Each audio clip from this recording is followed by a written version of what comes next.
খবর কি? ওপরের পর্দা পরে কি লাভ? সব ঠিক আছে, কি রকম ভালোবাসতে হয় একটু বলো না দিদি। মাল বেরিয়ে যাবে।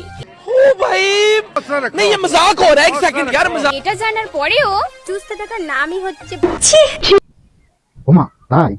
ভালোবাসা। ও ভাবতেও কেমন লাগে। ঘরের বাতি নিভিয়ে ঘরের বাতি নিভিয়ে সমস্যা নাই, কিন্তু দিদি এটা কি? যদি দেখো রাত্রেবেলা তো তোমার হিচকি উঠছে, তাহলে তখন তুমি জেনে নিও তোমার কথা কেউ মনে করে তাহলে আমরা কি বুঝবো? রাতে কি মেয়ে শুকালে সেক্সি। কি যেখানে বিয়ের আগে নিচের পর্দা ফাটিয়ে রেখে দিয়েছো। কি?